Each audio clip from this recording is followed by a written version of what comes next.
Zaman Presiden Soekarno, raja-raja Melayu dan kerabat-kerabatnya juga dibantai. Itu bukan salah Belanda. Belanda tidak membantai dan menghapuskan raja-raja.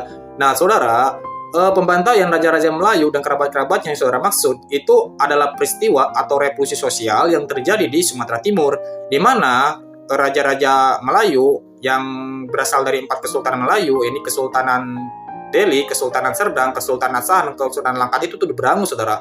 Oleh siapa? Oleh kaum komunis yang memobilisasi rakyat dan buruh untuk menggelar apa yang dinamakan dengan anti-feodalisme.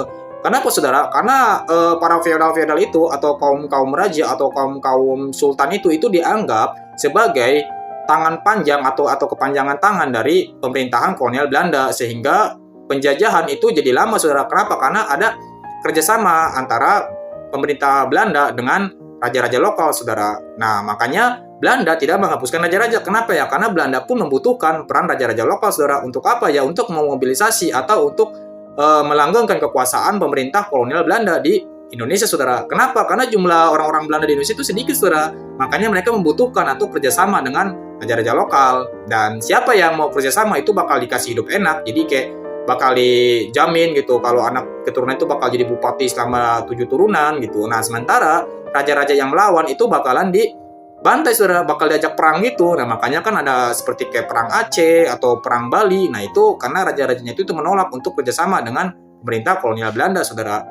Nah, selanjutnya, saudara, peristiwa seperti ini atau revolusi sosial ini, perlawanan dari rakyat ke atasan atau ke pejabat atau ke raja itu tidak hanya terjadi di Sumatera Timur, tetapi terjadi juga di berbagai daerah. Seperti kalau di Jawa itu ada yang namanya sebagai peristiwa 3 daerah, yakni sebuah revolusi sosial yang terjadi di Tegal, Brebes, Pekalongan, dan Pemalang, saudara. Jadi rakyat-rakyat waktu itu yang kesal banget sama pejabat-pejabat itu melakukan perlawanan seperti menahan atau bahkan membunuh atau memenjarakan pejabat-pejabat yang dulu sangat menyengsarakan rakyat. Kenapa? Karena mereka lebih pro terhadap Belanda ketimbang rakyat, saudara. Jadi revolusi-revolusi sosial yang terjadi pasca proklamasi itu tuh terjadi bukan hanya di Sumatera Timur doang. Jadi itu terjadi di seluruh negeri ini, saudara. Ya mungkin yang tercatat ya Sumatera Timur itu sendiri.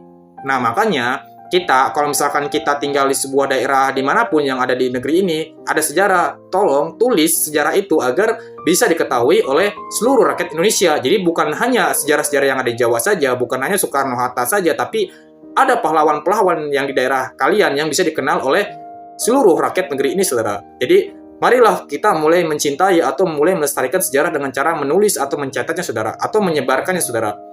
Terima kasih.